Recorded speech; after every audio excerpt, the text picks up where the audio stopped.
Let's see. Yay.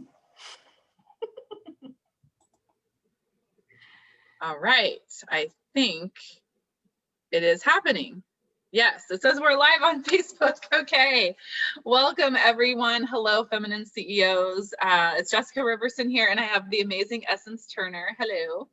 Hi. So excited to have you here today. So if you don't know Essence Turner, if you're not already following her on social media, it's a real treat, by the way. So definitely follow her on social media. She is a intuitive energy healer, certified radical forgiveness coach, certified sacred money archetype coach. And what she does is help coaches heal their own trauma and activate their abundance. So super excited to have you here.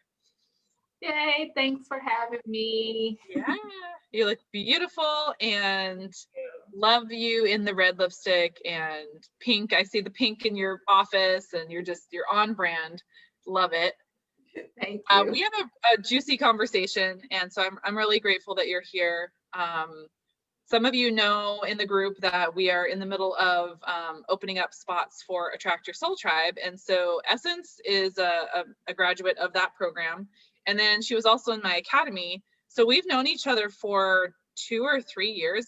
Would that be right, do you think? I think maybe 2 years, yeah. Yeah, it feels like, I don't know, I have to go back and look and see. But I know it's like at least 2 years. And we thought it would be great to, first of all, celebrate her story, because she had this kind of love-hate relationship with Facebook and social media, which many of us have gone through that stage. I feel like it's a stage, until we consciously, choose to kind of overcome that. And then now she's, I saw a post the other day, you said you were celebrating 10K month, which is so exciting. And I've noticed over the past 6 to 9 months that your messaging, I've been calling it soul marketing. Like your soul marketing online has just been on fire. Like I look forward to seeing your posts. I get energy, like I feel energy when I read your posts.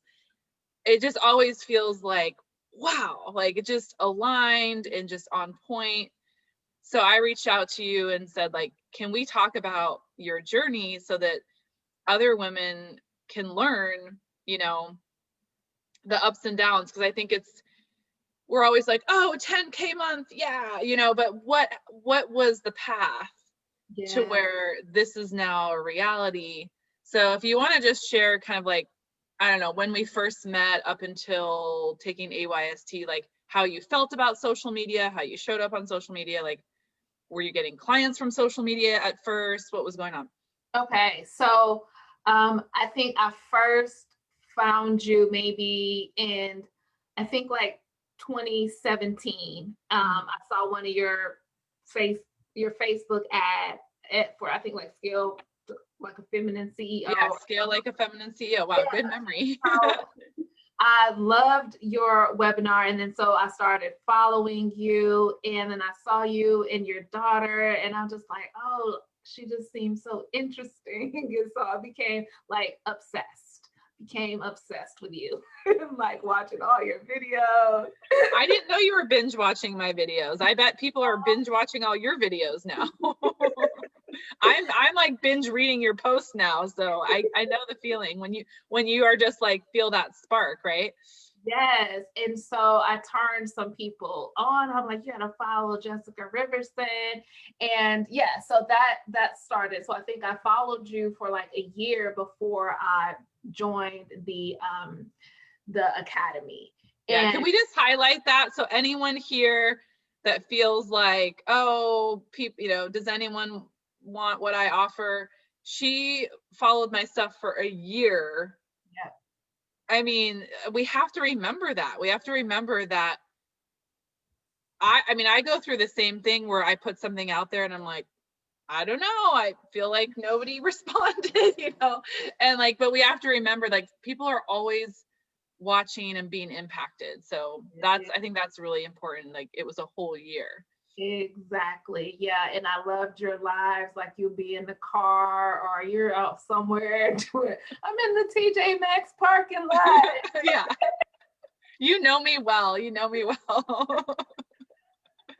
Yeah, so that is really something awesome to highlight, because I a couple months ago enrolled a client who had been following me for 2 years.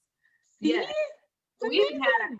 consult 2 years ago, and she didn't enroll, but she stayed like in my Facebook group and following my posts, and then finally came on in. Yeah. There you go. That's amazing. Mhm. So in the beginning, though, I would get, that inspired, motivated, and I'm on social media and just showing up, and I'll be maybe consistent for a couple weeks at best, and then I call it turtle syndrome. So it's like I'm out and I'm there and I'm talking to my people, and then I'll go back into my That's such a good analogy. You've yeah. coined it. Essence has coined it. Turtle syndrome. So good. And that was my pattern for several years, actually. And I never really understood what was going on and why I couldn't just stay out. And so when I would be back in my shell, I experienced a lot of shame and, beating myself up because I couldn't keep myself out there in the social media world, like, some of my colleagues, people that I met from other programs and things. And it was just a really tough time when I would go into hiding, and then I'd work through my ish, and then I'd come back out. And yeah, it was just the in and out. Um, just yeah, that was the journey for a couple months, years actually. And then I got into the academy, and I felt all of that energy, and I had the strategy, and I was really showing up, and then the fear came back again. And so right after that, I joined AYST because it was birthed during the time when I was in the academy. Yeah.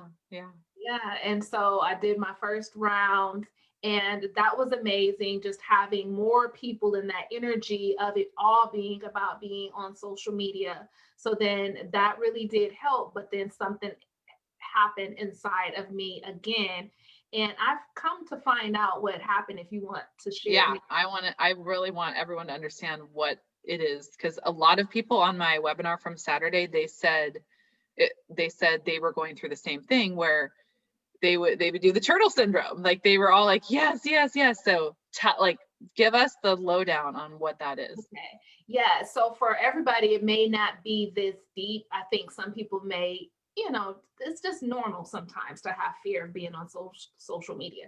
But for me, mine was connected to a trauma in high school. When I was in high school, my very first boyfriend that took my virginity, he ended up going and telling people like some of our personal business, and people started teasing me and shaming me in high school, and I just wanted to hide and be invisible. And it wasn't just for a short amount of time, like this followed me for years, and I just go from like wanting to be seen and cute to me just being in a hoodie, like not wanting to be seen.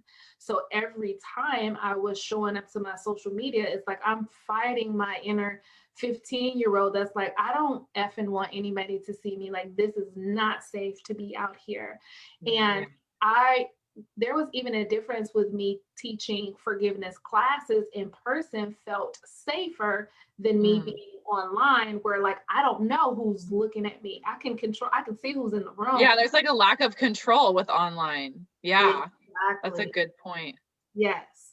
So with that awareness of that trauma, and then understanding that, fight, flight, freeze that's happening in my body when I go to market, now I can have so much more compassion for myself when I'm showing up and I feel that angst within my body when I start to write. And so having that awareness has really helped me to keep showing up for my social media. And I mean, I just had a healing session on this a couple of weeks ago. It's not God, but I know that there's a lot of pieces to that story. And a lot of clearing that needs to happen in my body. But what I understand is that I don't have to stop marketing just because I'm still doing inner healing work. Whereas before it was one or the other, like, oh, got in touch with a trauma or some emotional blocks, got to stop my business and work on myself. Yeah, I remember that. Like I would message you and be like, hey, where have you been? I'm like missing your post. And then I think it's such a common thing as coaches. We're like, oh, I'm working on this thing. Like we see our blocks as almost like this big mountain of a thing. We have to work on it. And I think there's even just so much density to having a block and realizing we have a block, and like it's like we make it so big, you know, and then, oh, once I work through that, then I can build my business. And so I love that you're saying you came to a realization, because we're always going to be working on ourselves. Exactly. And if we run a business, we're always going to, like, marketing is always going to be a part of it. So we really can't like make it exclusive like that, because then you're just always like this. So like to see you in the past, like, you know, 6 to 9 months, just like, I haven't seen any turtle syndrome. And that's why I reached out to you. I'm like, I didn't know it was called turtle syndrome till now, but now I have a name for it because you coined that. It's like, I was messaging you. I'm like, you've just been so consistent, just like day in and day out. And I'm sure you have good days, bad days still, like every other normal person. But the way you show up is just like powerful. And I think it's a testament to the things that you just mentioned. Absolutely. So cool. Yeah. And so I still have the normal ups and downs, and I just had like an emotional roller coaster. My cycle's about to start, but like over the weekend, and I posted about it, and in this Facebook group, and a woman said, thank you. I have a lot of shame thinking I'm the only one who's going through ups and downs, and I'm hard on myself. So thank you for sharing that you experienced them too. Yeah. So now it's like I can, and I talk about, you know, my traumas when they come up. So it's like I get to share. I'm more comfortable sharing my journey and what I'm going through. It doesn't have to be this secret thing I'm doing over here. Yeah. It gets to be a part of the journey. Yeah. I really want to highlight that. I'm so glad you brought it up, because I think that's something that you're really good at and you're really a great example of.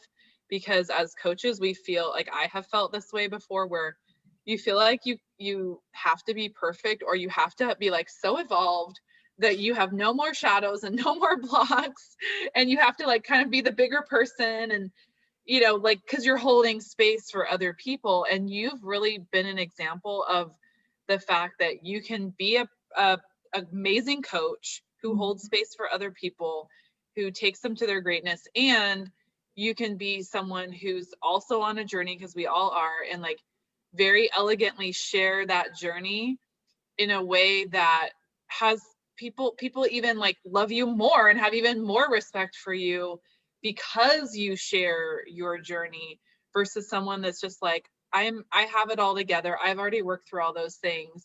And it's hard to relate to a coach like that, because you just feel like, how am I ever going to get there? And I think then for coaches, like, it's lonely if you feel like shameful that you still have challenges, and like somehow you feel like you're not supposed to have challenges. There's 3 things we talk about in AYST: being vulnerable, visible, and vocal. And you totally embody all of those 3 things, just being vulnerable. And I want people to understand, because this is a interview where I want everyone to learn that it's not like, we're not saying start sharing your traumas because you'll get more clients. Like, that's not what we're saying. Like, this isn't about forcing yourself to share stuff you don't want to share. So maybe you could talk about why do you share that? How did you get to a place of being more vulnerable? I truly know that part of my mission and journey here is to share, empower, inspire people through my stories, my experiences. So that feels very natural to me. It's like unnatural if I'm not sharing, which I was there for a long time, which could possibly have contributed to my in and out turtle syndrome with marketing is I wasn't being true to me, because I think I have to be this perfect coach and have my shit totally together before I can help other people.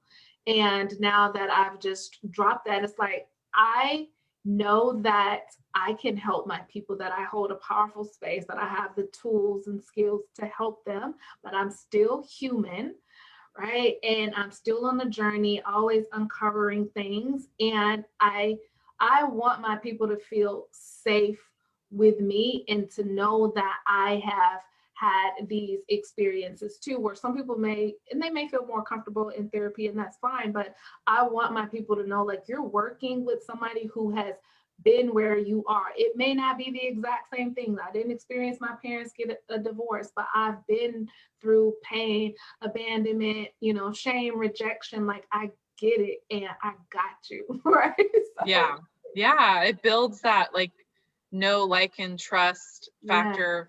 But also, like you said, it's authentic. You're being authentic to you. Are you a manifesting generator? I am a projector. Oh, okay. Well, oh my God, why am I having a brain? Tasha Christie said something about, and I'd like to see what she would say about projectors, but she said something about manifesting generators are supposed to share their story. And I read that on one of her post-its. She's someone else really amazing to follow. She said that the other day, and because I'm a manifesting generator, so I was thinking like, that makes sense. And just the reminder, no matter what your human design is, like just remembering as coaches, share your story, because it's going to be the most authentic thing. I think we're always worrying about being authentic, and it's like, share your story, share who you are, share how you feel, be a normal human in your marketing. There's something that I noticed also that I just wanted you to speak to, if you can. In Attract Your Soul Tribe, I talk about, I don't know if you'll remember it, but I talk about this concept of like learning to ride a bike. So in the program, I am teaching copywriting formulas. That's like the strategy side of it. And I always say, like, you're going to learn this, you're going to practice this for 21 days in a row, and you're just going to hit it hard.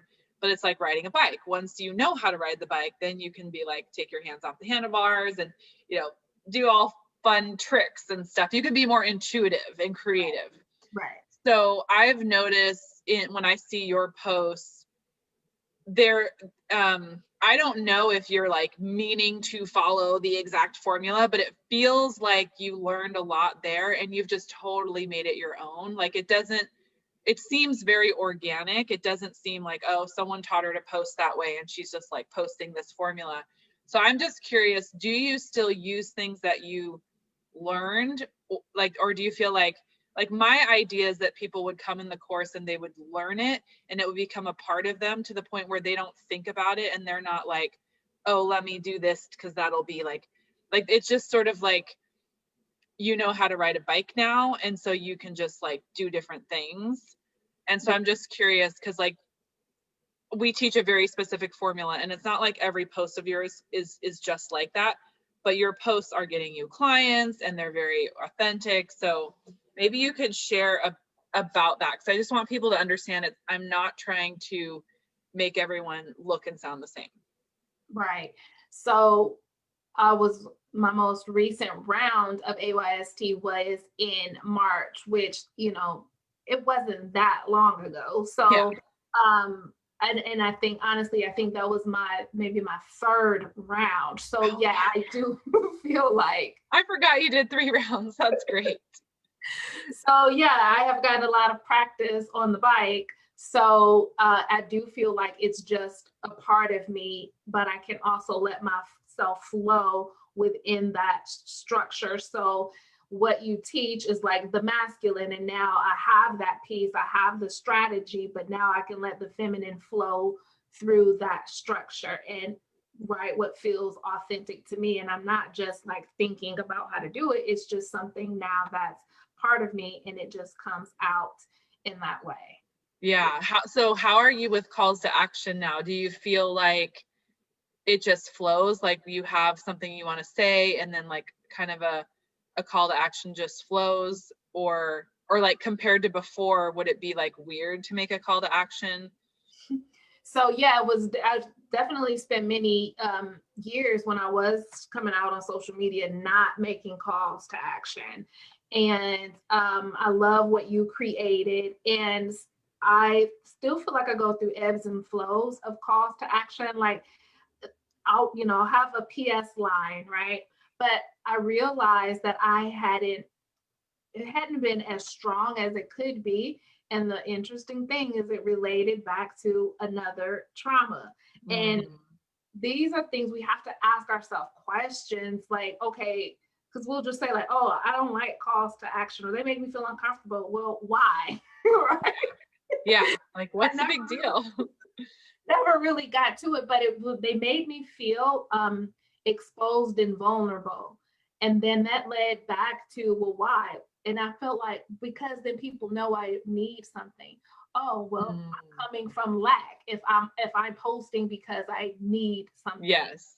And so like just this questioning, really helped me to understand. And then the lack and the vulnerability and exposure came from a time where we didn't have money for a high school trip, and I felt like my class knew I needed money, right? And so when I make a call to action, that is there. And so it's just really interesting how we have these things that are happening every day on the surface in our business, and we just think like, oh, I mean, it's okay, I don't like calls to action. Well, like, investigate. Yes. I love that you're talking about this, because this is what comes up. I'm thinking of the last Attract Your Soul Tribe group call. So we do a call every month for an opportunity for not only the strategy, because the strategy is taught in the modules and it's really something you just need to practice. But on the group calls, there was someone on the last group call, she created her program. She felt excited about it.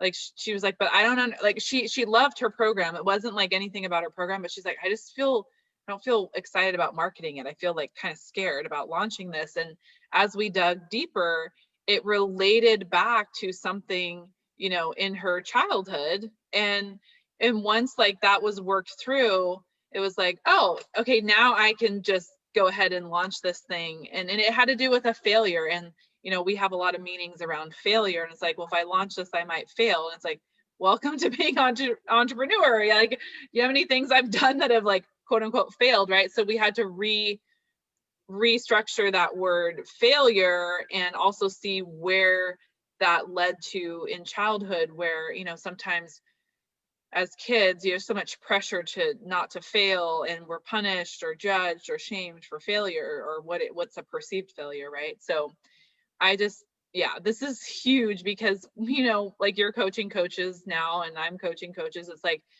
they'll say like, oh, well, I don't like social media. I love that one. I don't like social media. I just don't like making calls to action, or I just don't like this. And it's like, I'm not saying it's the only way to create clients, but at a certain point, it's like, are you sure it's not deeper than that? Like, and so you and I talked before, knowing the difference between intuition, I'm like, my soul is leading me to really make this shift in my business, versus I'm really just scared and I have maybe a shadow around that. And so I'm just going to say, I don't like that. Then I'm not going to do it. Totally. And I, for a while, like I was always changing niches, and it really just had to do with my fear of being on social media, period. I was looking for the niche to give me power and energy and motivation. Oh my God. Yes. Say more, keep going. Like, you're hitting on something huge. Oh my God. So, because we get, that jazzed up feeling when you stumble upon something new, like, oh, I'm going to be a creativity coach and I can help them with this. So it feels so new and exciting. And then when it's time to get it out there to the people and you do it a couple days and nobody's responding, then you're like, oh no, I'm gonna be a heal your inner child coach. This is the part for me of being a business coach that's like, but what I've learned is it's those underlying blocks and oftentimes traumas, right? That's what that is, but I will tell you, it is the most frustrating thing for a business coach, because like what I see is I see you, I see essence, I see your potential, right? I remember that. I mean, you were not, I mean, I've had people on, there's a spectrum. You weren't like the most changing your niche on the spectrum, but like there's, you know, it's hard, right? It's just, and like you just nailed it on the head. It's like we're looking for our niche to give us the power and the clarity. It's like once I land my niche, then I'll be clear, and when I'm clear, then I'm gonna like be able to do all this stuff. But it I've never seen it really succeed. It's always short-lived, where that coach is kind of on a high for a while, and then boop, they start questioning, well, I think really what I'm meant to be doing is this. You know, and it's like it keeps changing and keeps changing, and to some extent the changing, that's not bad. It's not bad. It's just discerning, is this a soul-led shift? Yeah. Or am I just really kind of playing around in the muck of like, I'm just really scared and uncomfortable, and it's real. And we don't, I think we just don't know it sometimes, because I was there, and most people don't realize this, but I had 3 years before I even had paying coaching clients where I was creating a website. Oh, I don't like the colors. Create a new website. These are costly things too. Like I had another business that was funding. So, I mean, I don't know. I was putting a lot of money into the new business before ever having a client or anything. And it was all up here. Nothing was happening in reality. Like nothing was ever really being put in the marketplace. It was all just like, maybe I should change the logo. I think it should be a different name. You know, like I think the colors we should change. What clicked for you? What clicked for you back then that got you from, you know, just focusing on the website and things to actually like signing clients? That is such a good question. You know, it's funny because you and I both have taken like the money, the, you know, Kendall's money, like some of her certifications. Yeah. Signing up for a program, right? I signed up for a money breakthrough certification program, and it was, I mean, it's a great program. But this testimonial is not necessarily about the program. It's more to say, by putting myself in that container, it kind of lit a fire under me, right? Like I had, because before that, I had done some things, but I hadn't been in a coaching container, Gotcha. really. Yeah. You know, I had gone to like a summit, like a conference that was pretty like a big investment, but I'm pretty sure I spent everything I could just to get to the conference. So I couldn't sign up for any of the masterminds or ongoing programs at that time. So I was I had a free mastermind. I had this group of women, and me and another woman who was my web designer, amazing woman, like we became friends. And so we would meet every week and talk about business, all the while I'm like literally not getting clients for 2.5 years. And like, you know, just nothing was happening. And so, yeah, I signed up for this program, and I just decided, I was like really dead set on making my money back. I was like, I'm going to get an ROI on this investment. So I just got into action. But I think being in the container and being given some skills and some strategies, you know, I decided to take action, you know. So I don't know. I think for me, that was just being in a container of support. Like it held me in a space of, okay, there's nowhere but up. Like you're not going to waffle around anymore. This is what you're going to do. But also that particular thing was, it was actually a niche of money coaching. So I just really focused on that. And that's what I tell clients too. Like, this doesn't necessarily speak to the underlying trauma stuff. That's definitely like probably 80% of the equation. But the other 20% is, I'll just say, stick with a niche for like 90 days. Like no one's telling you have to marry this niche. I don't have any issue with people switching their niche, but it's more like, just like go full into it, because you're going to learn while you're doing, you're going to learn about yourself. You're going to learn what you like, what you don't like. And I feel like you've done that. Like you've not just dabbled, you've gone full on into your niche. And then you've learned by doing the inner work, and also by actually testing it in the marketplace, whether you like it or not, or whether it resonates with you. Yeah, so I have, since I started coaching, pretty much have been into forgiveness and helping people heal, but it was really about like forgiveness. And then I evolved into like helping women specifically heal like father wounds so that they can have healthier relationships and know how to set boundaries. And then it evolved to my healing and helping women just heal and love themselves just because, and not being attached to a result. And then I moved into where I am now with helping healers, coaches, and light workers to heal their trauma so they can show up for their business, because I realized over the summer I had about 6 clients who were entrepreneurs, and I really did enjoy the work that we were doing, and like knowing that it was like what I'm teaching and sharing is like touching other people. Yeah. And that is just really powerful. But so it's like my need, like who I was helping with my trauma healing evolved, but the who changed. Yeah. Yes, but like I just know this is a part of my mission is to help people heal. And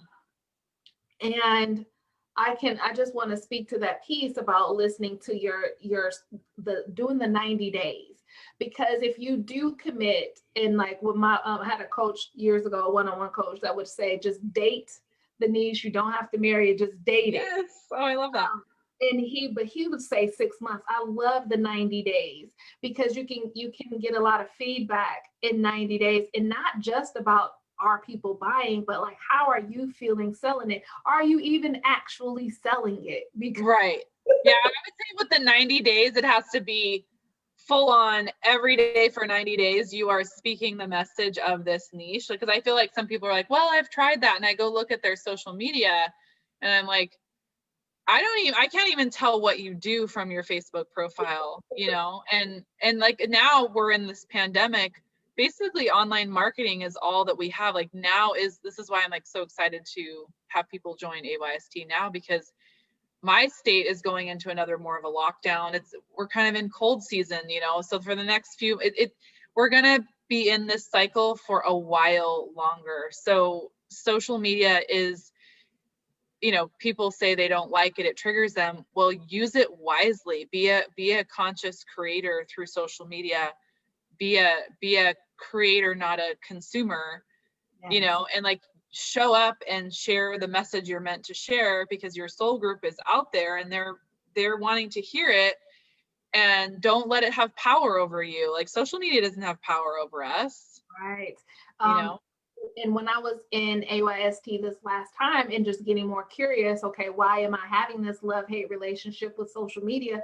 One thing that I realized is having my family and high school friends on my Facebook page brought up a lot of anxiety, because like we were just talking about, I like to vulnerably share, my experiences, and some of them revolved around me partying and drinking, and it just felt weird with my family on there. So I have a whole nother separate Facebook page. So I took all of them off of this one. And I put them all on a whole different Facebook profile. I've told people to do that. Like if it bothers you that much, just remove them from there. Who cares?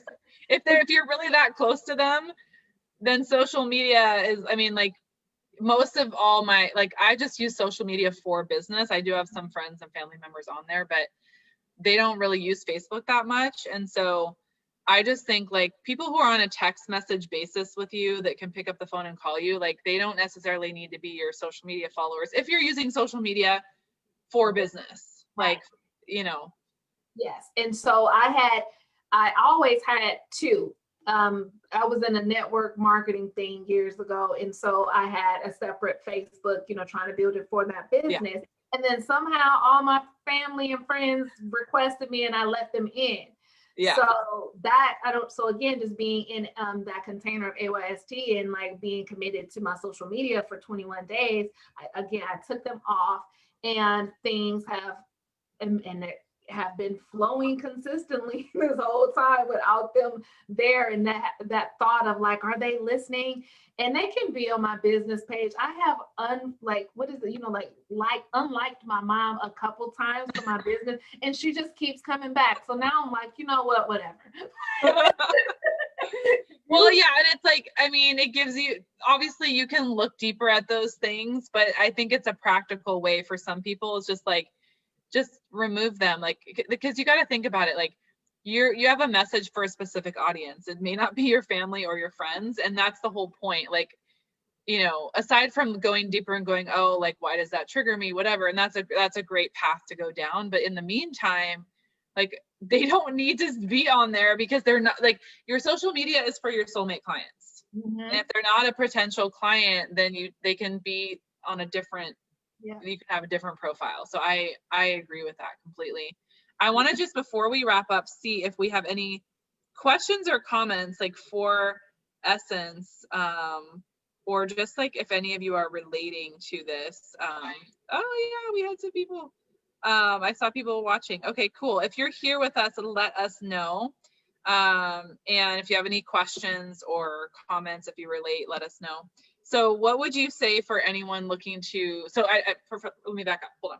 So the 21-day immersion is now a 6-month program. Oh, so, gotcha. Yeah, so now they get to master the 21 days, but also just be, I mean, like, you did it 3 rounds, so really you did it like 3 months, which is why I think one of the reasons is, like, you stuck with it, and you stuck with your inner journey as well, and you stuck with, like, the learning, and now you're just, I feel like I tell people to go look at your page.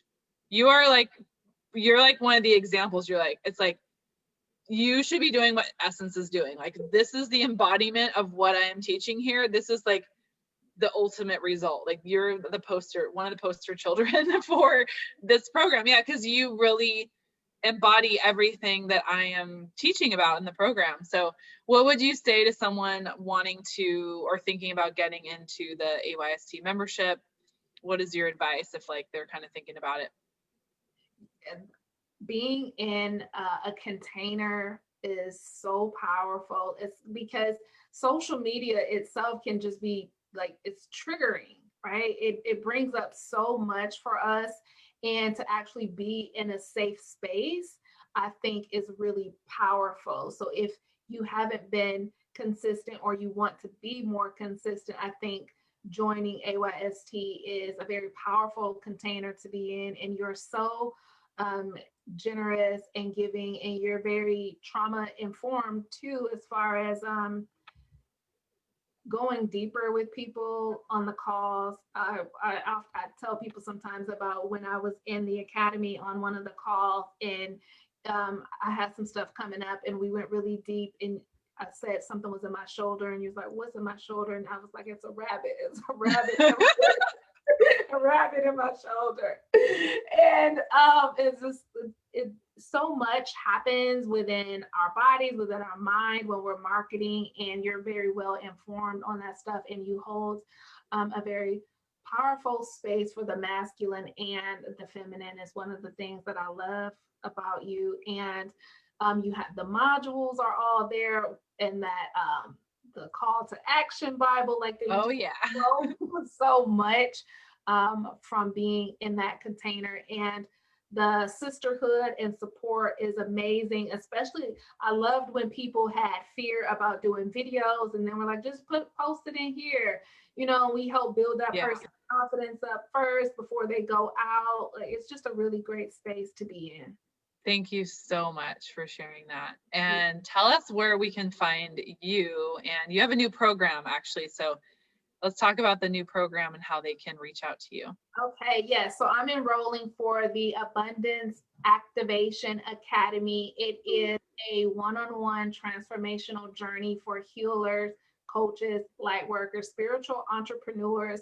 This is where you come to heal your trauma and activate your abundance. And you can learn more about that at essenceturner.com. And my Facebook page and Instagram is at Beautiful Happy Goddess. Yes, I love it. So check her out, ladies. Thank you so much for sharing your story. And we're so celebrating you and all your success that you're having in your business.